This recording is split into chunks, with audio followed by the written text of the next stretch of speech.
Victoria never understood boundaries.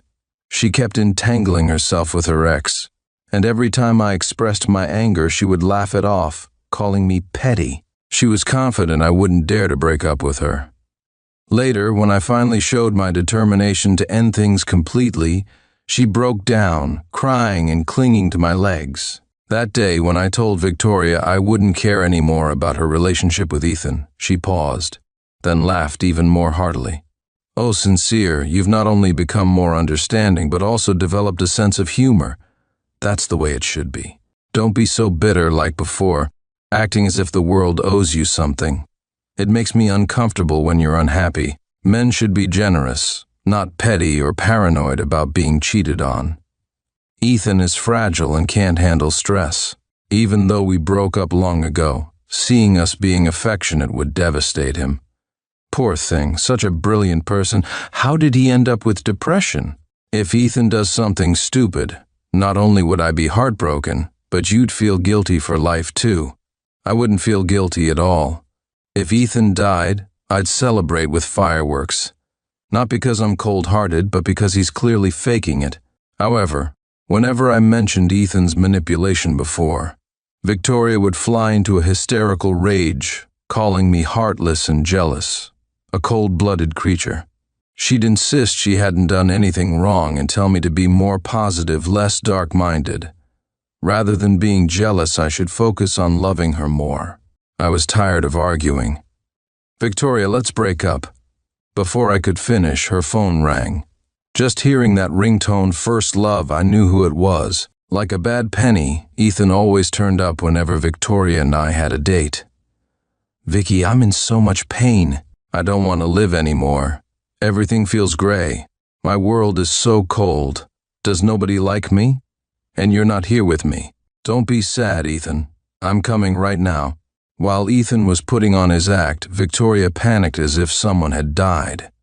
She rushed to her car, drove the wrong way onto the main road, ran 3 red lights, and pushed her Mercedes to over 90 miles per hour in a 40 zone. Other drivers slammed on their brakes in fear, rolling down their windows to shout, "Got a death wish? Want to die? Don't take others with you." Victoria ignored them all and sped away. I was grateful she forgot to ask me to get in the car, sparing me from her reckless driving. Whenever anything involved Ethan, she would lose all sense of reason, throwing everything and everyone, including me, aside. I used to be jealous, angry, and resentful. I was her actual boyfriend. So why was I being treated like a backup? I tried to compete for her attention, even stooping so low as to fake illness.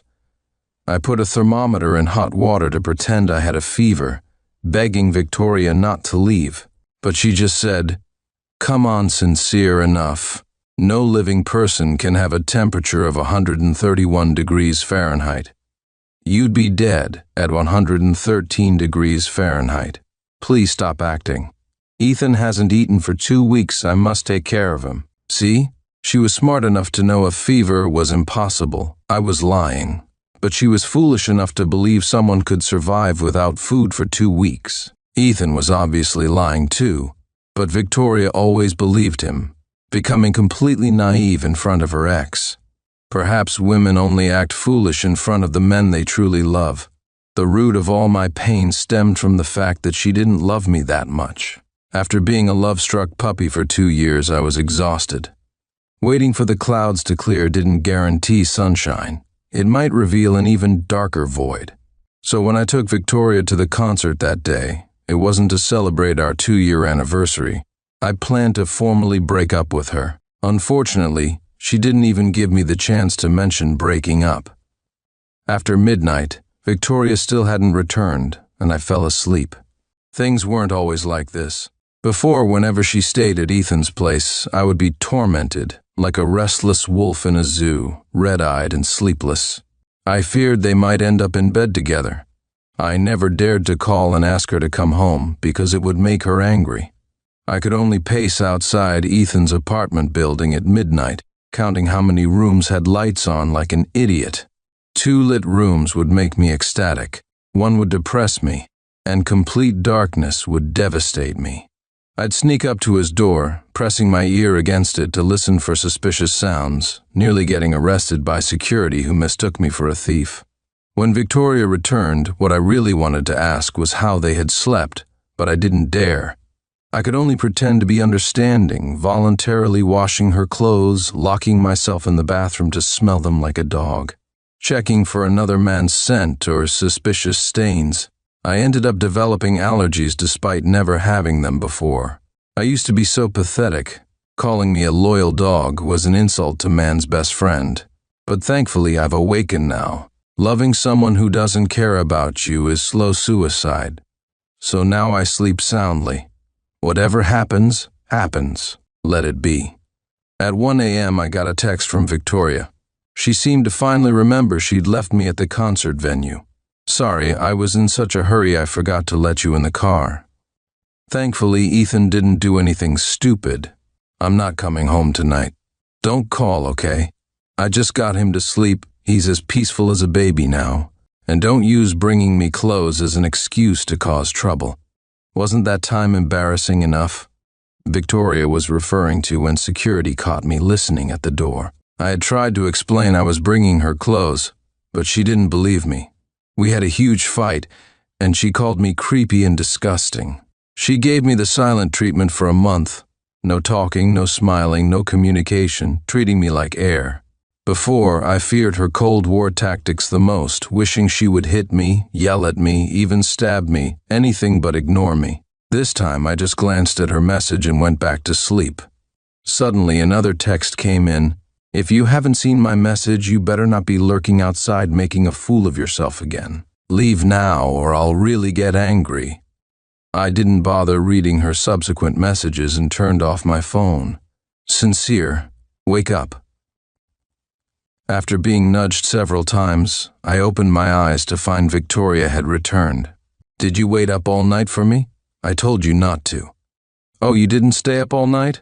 Victoria seemed surprised to see me without dark circles under my eyes. Before, even slight sleep deprivation would leave me with panda eyes darker than a black belt. Do you have time? I want to talk about something. Just as I was about to bring up breaking up again, her phone rang. This time it wasn't that troublemaker, but the traffic police. Yesterday, Victoria had broken nearly every traffic law possible. Speeding, driving against traffic, running red lights, crossing solid lines, even hitting a tree. In a city covered with surveillance cameras, there was no escape. Her license was suspended with all 12 points deducted. Victoria pouted, complaining loudly about how inhuman the police were. I was trying to save someone. How could they do this to me? Sincere helped me file a complaint. Though Victoria didn't love me much, she trusted my abilities completely.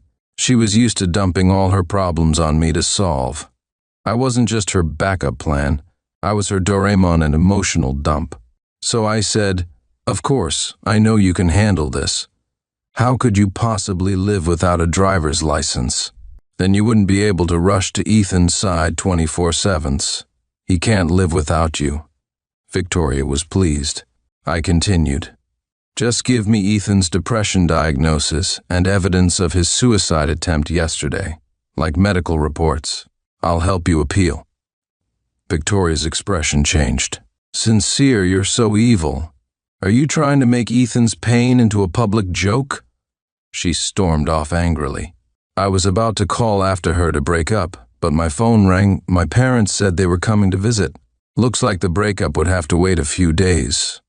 My parents had been pushing me to get married. They'd met Victoria before, and my mom saw right through her. Son, this girl doesn't seem like someone who'll build a life with you.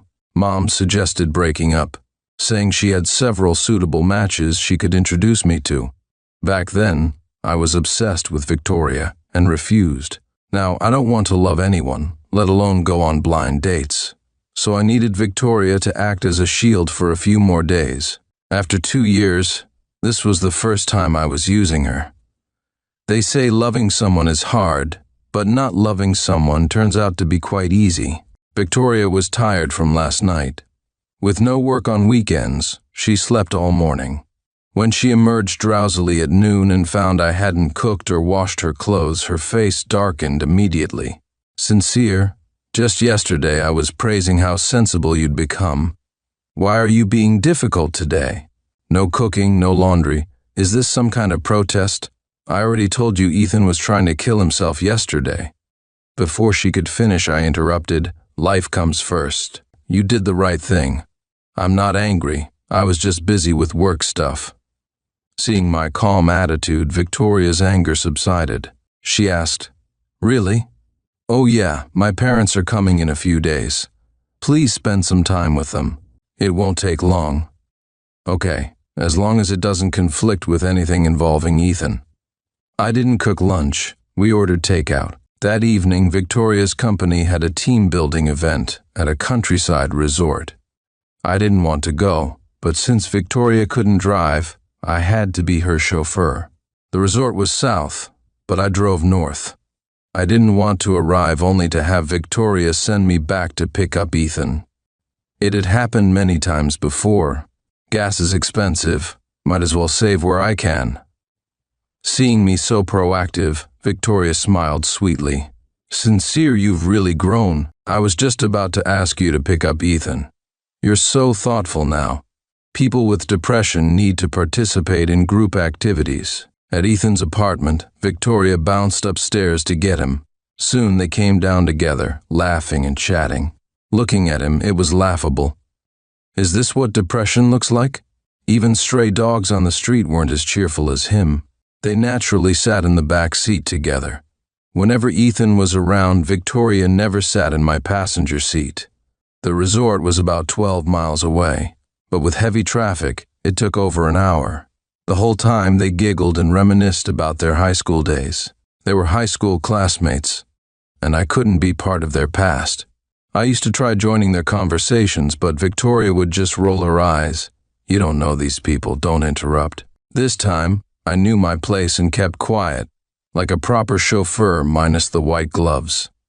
At the dinner venue, Ethan naturally sat pressed against Victoria, marking his territory. They fed each other during the meal, completely unbothered about sharing saliva. Yet at my place, Victoria always claimed to be a germaphobe. She once flew into a rage because I accidentally used her toothbrush. Many people misunderstood Victoria and Ethan's relationship, assuming he was her real boyfriend. Victoria would just purse her lips without explaining, while Ethan would squint at me, full of smugness and provocation. He loved provoking me, making me lose my cool, stirring up fights between Victoria and me. Then he'd play innocent, pretending to mediate but actually causing more trouble. Playing both good cop and bad cop, this trick never failed. In the past, I would sit there with a bitter expression, but this time I raised my teacup and smiled at him. Enjoy your meal. Ethan's face fell, showing disappointment at his failed plan. Victoria saw this too. She was smiling at first, but gradually her expression turned puzzled. When I used to fight with Ethan for her attention, though she claimed it was annoying, she actually enjoyed feeling pursued. My recent docile behavior confused her. Hey, handsome, are you alone? Can I sit here? A curvy young woman approached me. Sincere, come here, Victoria suddenly called out loudly. I smiled apologetically at the young woman and sat down on Victoria's other side. The three of us sitting together made other people at the table give us strange looks. On the way back, Ethan pretended to be drunk, clinging to Victoria like a leech, rubbing against her. Victoria, unusually, tried to explain to me, "He's drunk." She had never bothered to explain before. "I'll drive slowly so he won't get sick," I said. Not because I care about Ethan, but because I don't want my car getting dirty. After a moment of silence, she suddenly said, "That receptionist Susan is quite loose. Everyone says she's easy." Victoria made this random comment about the curvy woman from earlier. At Ethan's place, she helped a drunk Ethan upstairs.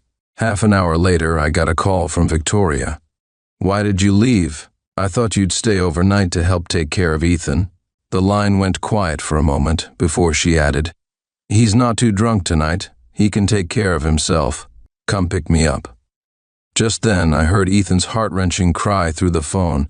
"Oh, I'm such a useless waste. I feel so helpless." Victoria sighed. Sincere, I think. I hung up before she could finish. No need to hear those tired old lines again.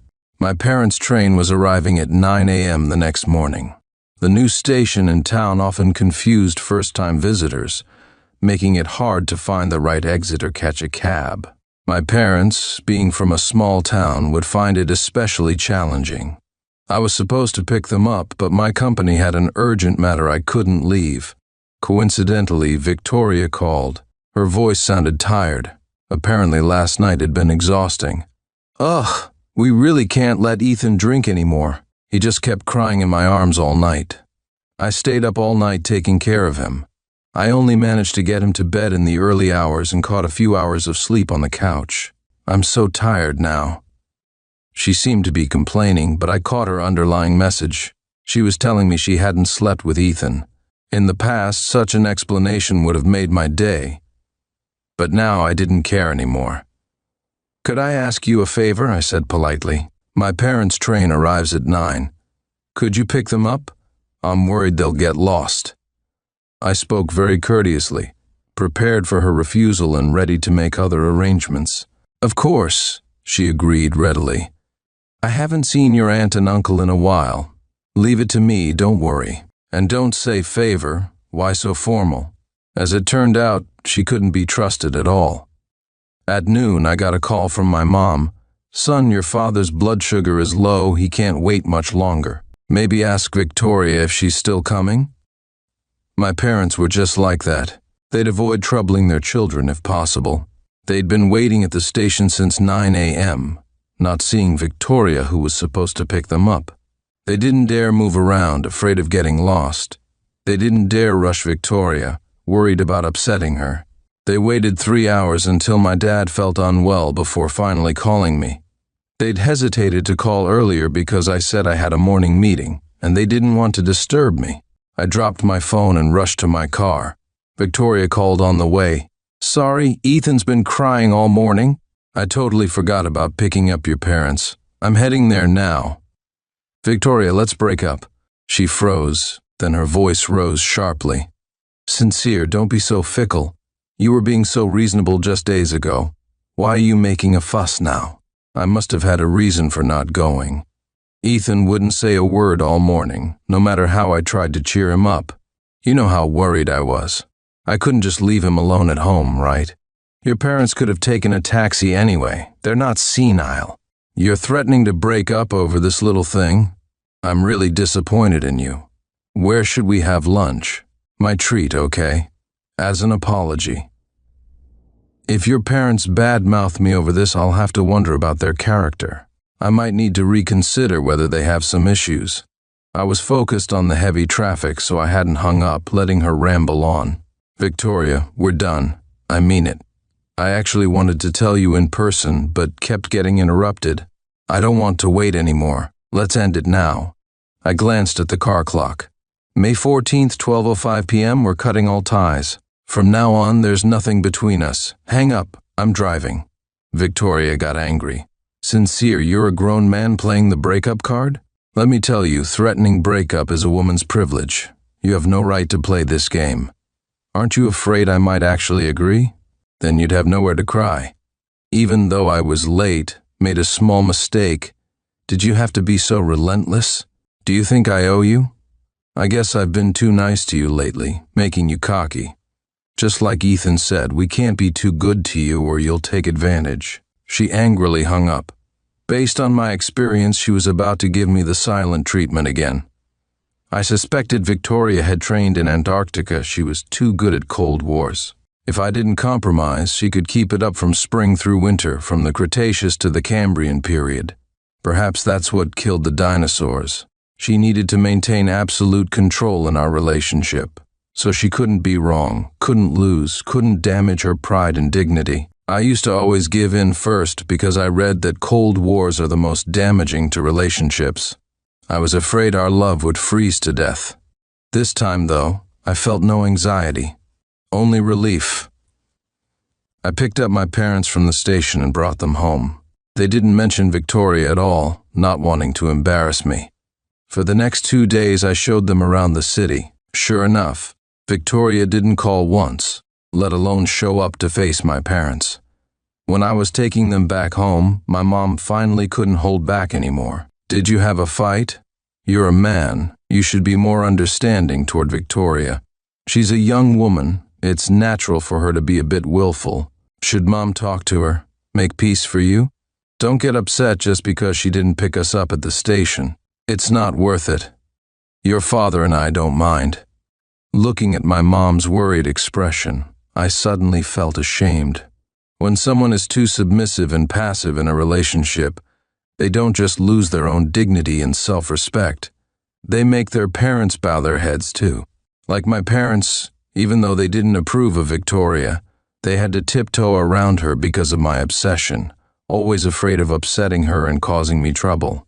I wanted to slap myself. I was such an unfilial son. "Mom, we broke up," I decided to be honest. "Really? You actually broke up?" My mom was surprised. "You believe him? He wouldn't dare," my dad scoffed.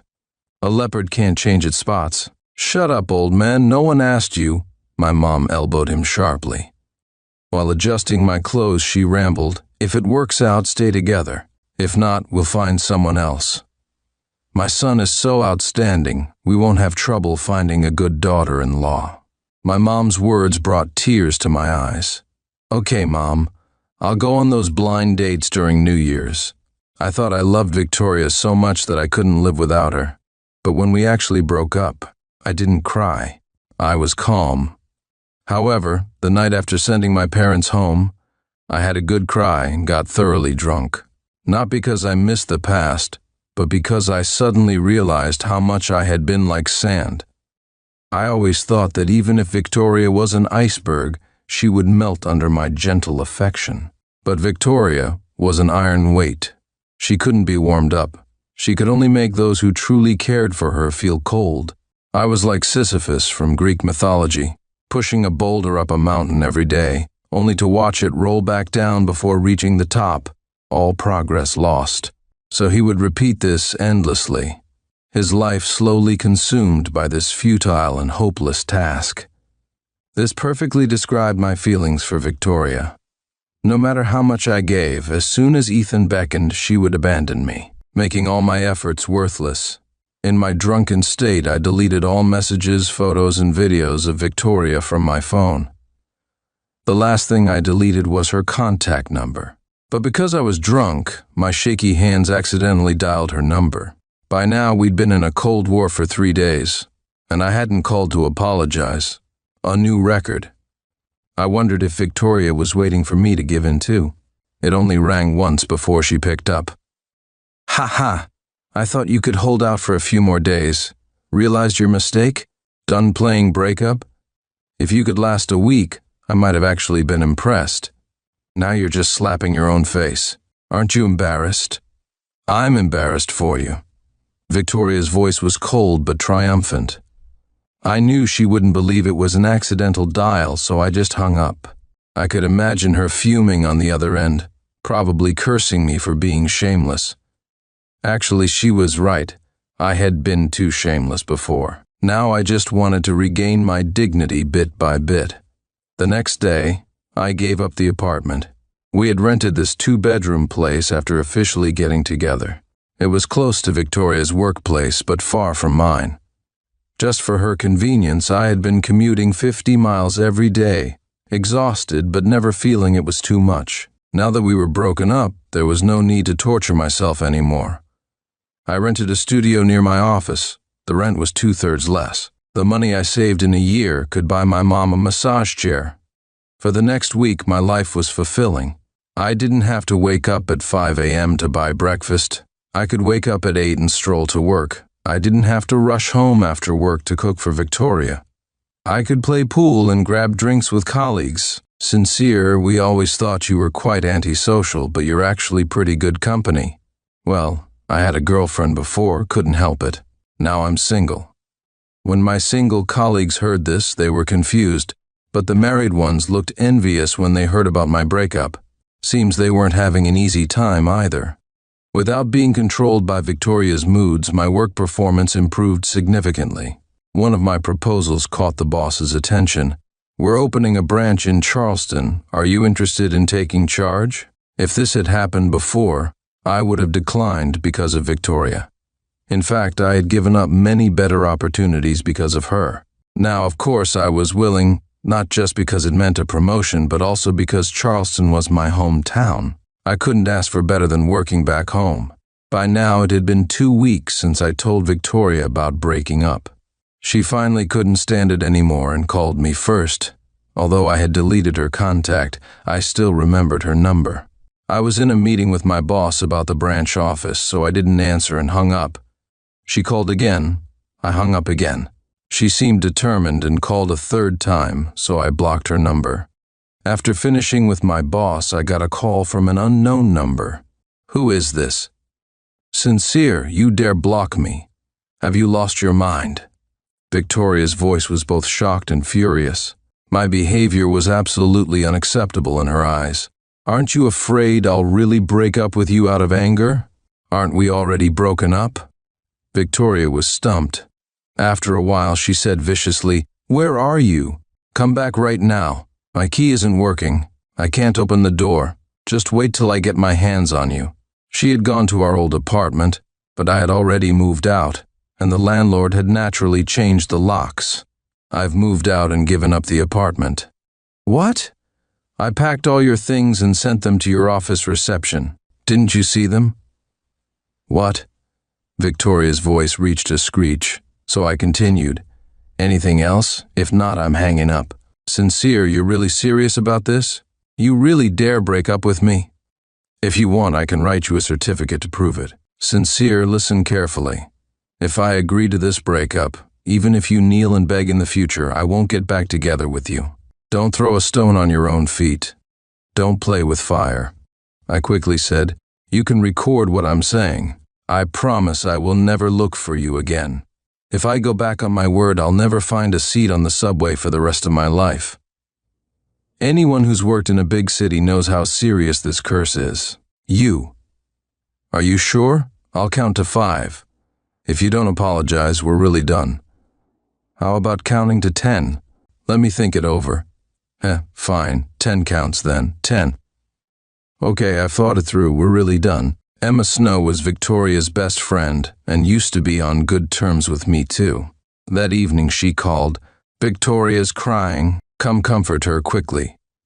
I'm warning you not to take this too far. I don't believe you really want to break up." My loyal dog image was so deeply ingrained that whether it was my dad or Emma, they'd sooner believe pigs could fly than accept I would actively break up with Victoria.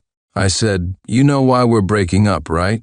Emma certainly knew, as she was high school classmates with Victoria and Ethan. "Sigh, I understand.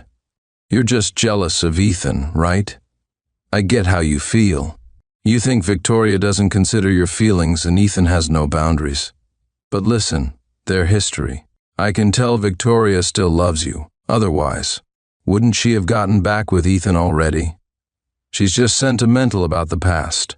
You know, that relationship with Ethan was her biggest regret from her youth.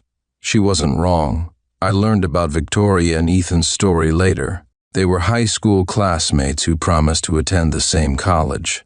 Victoria deliberately missed several questions on her exam, but still ended up at different universities by chance. They went to different cities and tried long-distance dating. Long-distance relationships are the ultimate test. Soon after, Ethan cheated with a plain-looking rich heiress. Because the heiress's family had money and influence, Victoria was heartbroken and caused a scene at Ethan's university. She was brutally humiliated by him. "I purposely scored 50 points lower for you. How could you do this to me?" "Victoria, that was your own stupidity. I didn't force you." Victoria left in tears. For several years after that, she and Ethan were strangers, never speaking. I met her during a company collaboration. We fell in love and were talking about marriage. Then Ethan showed up again, looking pathetic. Turns out the rich heiress was just playing around. Her family had arranged a business marriage for her. Ethan was dumped, failing to become a rich family's son-in-law. Like a used tissue, he was discarded and came crawling back to Victoria, begging for another chance. Any normal person would have slapped such a jerk and cursed him out. But things were messed up. Victoria didn't hate Ethan at all. Instead, she blamed the rich heiress for playing with his feelings. She catered to Ethan's every whim, especially after he started faking depression, waiting on him hand and foot. I used to find this bewildering. Returning good for evil, treating a scumbag like treasure. Should I praise Victoria for being forgiving or criticize her for being foolish? I even ventured into mystical explanations, wondering if Ethan had put some kind of spell on Victoria. Of course, now I understand, there was no spell. Victoria simply never got over Ethan. She was so desperate to make up for her youth's regret, using my dignity as compensation. Although Emma made the call, I could clearly hear another faint breathing on the line. Obviously, Victoria was listening. Victoria, I know you're there. I once wanted so badly to be part of your youth, but found I didn't fit in. The old saying is right, forced love isn't sweet. I respect your desire to make up for past regrets. Whatever you do with Ethan from now on has nothing to do with me. Try to understand my feelings too. These 2 years with you have given me too many regrets and hurts. Only breaking up can fix this. Let's part ways and find our own happiness. Victoria angrily spoke up. Enough, Sincere. You get a little sunshine and think you're a flower. You really think I can't live without you? Listen carefully. I'm not begging you not to break up, I'm giving you a chance. So you won't bother me later with suicide threats. I never realized you were such a pretender before. Be careful.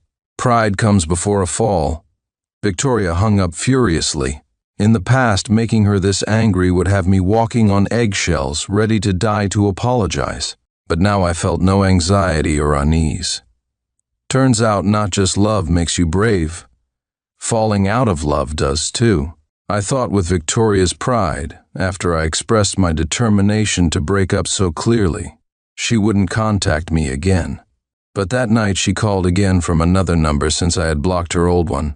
Sincere, what's my account password? During our relationship, I was in charge of keeping all her passwords because she found it too troublesome to remember them. I calmly told her the password. Though we were broken up, I didn't plan to treat her as an enemy. Okay, got it. Victoria hung up, seemingly calm. But less than 10 minutes later, she called again.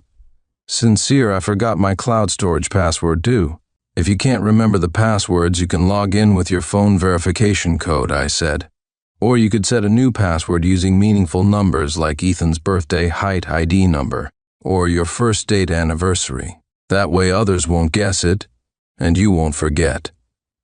I swear I was sincerely giving Victoria advice, without any emotional undertones or sarcasm. After all, I couldn't keep managing her passwords forever. But Victoria grumbled unhappily. Sincere, how long are you going to keep up this Cold War? Are you addicted to it? Stop being passive-aggressive and jealous. I was wrong, okay? You don't know how terrible these days have been for me. I've been anxious and depressed, checking my phone dozens of times, wondering when you'd contact me. Do you understand this torturous feeling? I'd rather you yell at me than be so distant.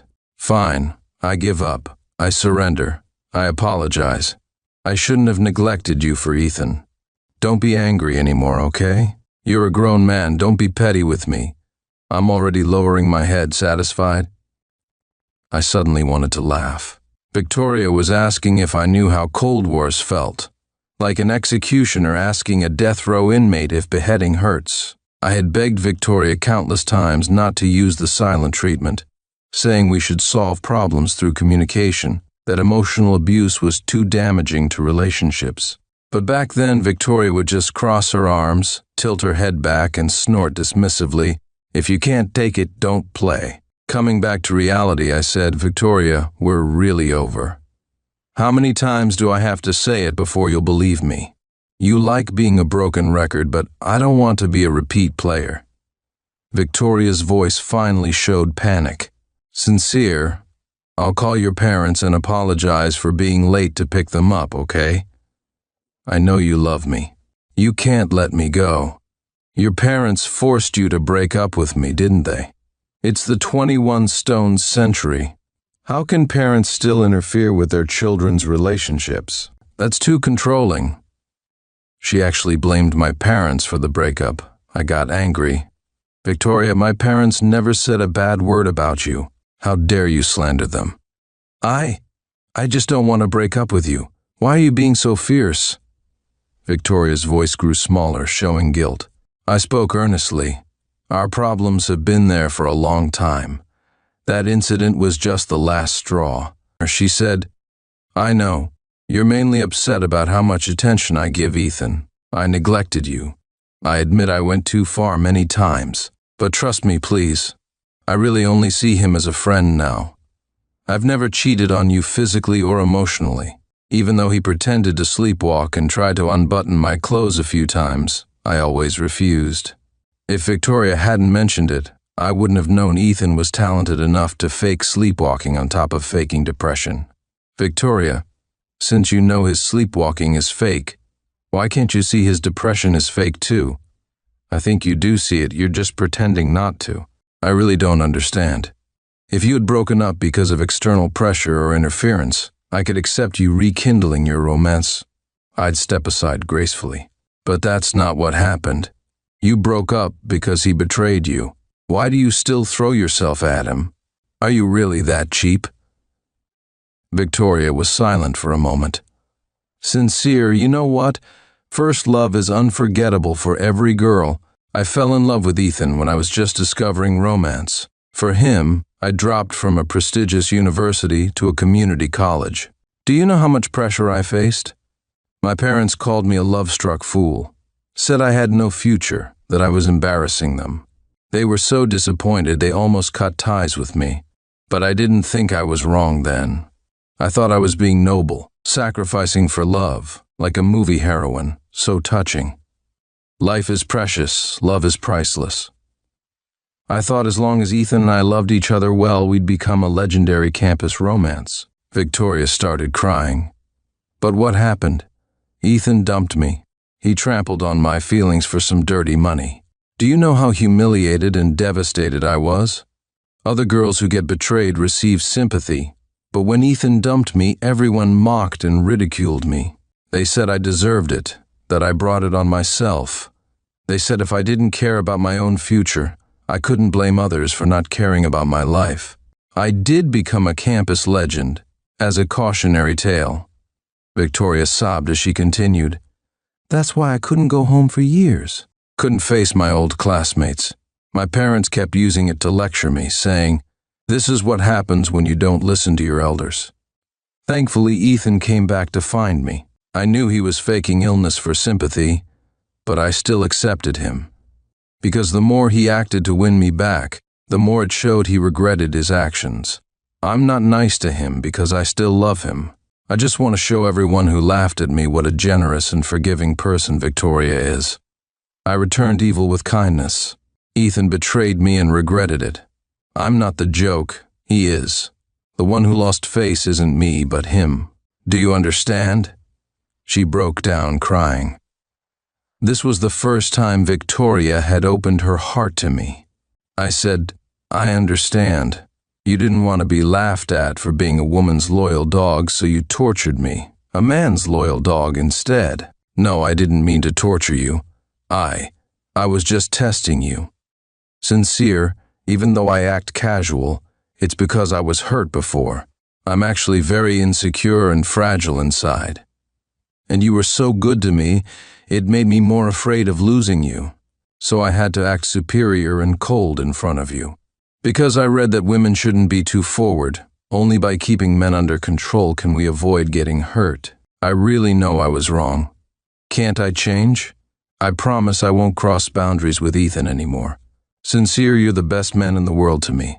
I love you. I can't lose you. I sighed softly. The one you can't have is always the one who stirs your heart. The one who's favored always takes it for granted. So I said, because Ethan hurt you after you gave him so much, you decided to emotionally manipulate me to maintain control in our relationship? Don't you think that's unfair to me? Victoria's voice grew urgent. But you love me. If you love me, shouldn't you accept everything about me? Yes, I used to love you that much. But my love has been completely exhausted by you. Thank you for sharing your true feelings. It answers many of my questions, but it won't change my decision to break up. Goodbye. Hope we never meet again." I hung up and looked at the sky, letting out a long breath. Ethan made Victoria grow up. Victoria made me wake up. We all evolved from love-struck fools into more self-aware people. Victoria became completely different from before. I don't know how she found my new address, but every time I opened my door, I'd find she had bought breakfast and was waiting for me. "Eat it while it's hot. Go to work, I'll clean up your place." "Victoria, don't do this. We're broken up. This isn't appropriate." "What's not appropriate? You cleaned up after me for so many years." She was passionate. I fled in panic, even forgetting to lock the door. When I returned home that evening, I was nervous, really worried Victoria would keep pursuing me. Thankfully, she wasn't at the door. I sighed in relief and went inside. The apartment had been cleaned thoroughly, so she actually knew how to do housework. She just hadn't bothered before. I sighed, took off my clothes, and went to shower. Suddenly, Victoria burst into the bathroom wearing a pink nightgown, her eyes seductive. "Sincere, let's have a baby," she said, licking her lips. She hadn't left at all. Victoria was very beautiful. I used to be so addicted to her body, her scent, but now I just felt disgusted. Using seduction, "Victoria, what do you think you are? A courtesan? And what do you think I am? An animal who only thinks with his lower body. Your body isn't a bargaining chip to win back love.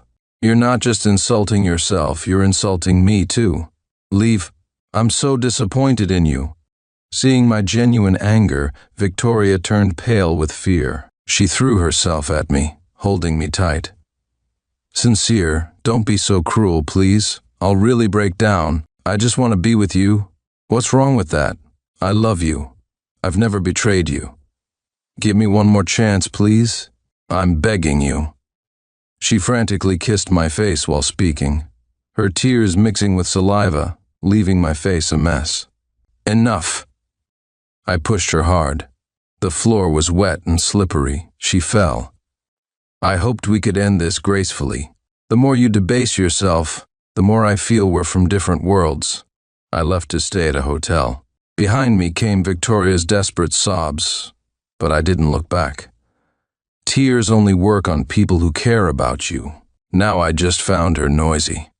To avoid Victoria's harassment, I stopped going home, sleeping on the floor at the office instead. Victoria wouldn't give up. She came to my office daily. Emma told me she had quit her job to pursue me. When she couldn't get in, she would wait below, like a statue gazing at the sea. A colleague advised me to be more generous. I just smiled without explaining. I had to stay far away from her. After all, it was raining. Thunder and lightning crashed as Victoria swayed in the storm, looking like she might collapse any moment. But she stubbornly refused to leave. I sighed, took an umbrella, and walked to face her. Victoria was soaked through, pale as a drowned rat, but her expression was excited. "Sincere, I knew you couldn't bear to see me suffer." Before she could continue, I said, "I'm transferring to our branch office in my hometown. Today is my last day working here, so you don't need to come anymore. Consider this umbrella a farewell gift." I pushed the umbrella into Victoria's hands and turned to walk back. I got soaked too, but my heart was clear as a cloudless sky. I had truly let go. That night, Emma called again. "She has a fever. It's all because of you." Victoria's voice came through, sounding extremely weak. "Sincere, I need you. My fever is 113 degrees Fahrenheit. Will you come stay with me?" 113 degrees Fahrenheit. No living person runs a fever that high. Victoria was suddenly speechless. She certainly remembered this line, just with the roles reversed. I believed she loved me now, because she was finally acting foolish for me. But this couldn't change my decision to break up. "Sincere, that's enough. Victoria really is sick. Maybe not 113 degrees Fahrenheit, but at least 102 degrees Fahrenheit. Are you really going to be this cruel? Even execution allows a final meeting. Come see her. Take her to the hospital." But I have a 9 p.m. train home tonight. Can't you change your ticket for Victoria? No, my parents are waiting for me. Emma exploded. Sincere, you claim to love Victoria so much. It was all lies. You're just like Ethan. You're no good. I doubt you ever loved Victoria. Pretending to be devoted. You're just an ungrateful wolf. Victoria sobbed while defending me. Emma, don't say that about him. He's not like Ethan. It's my fault for hurting him. You're still speaking up for him at a time like this? No wonder you'll always be taken advantage of by men. Emma was still furious. I hung up without explaining. Ice was once water. Unlove was once love.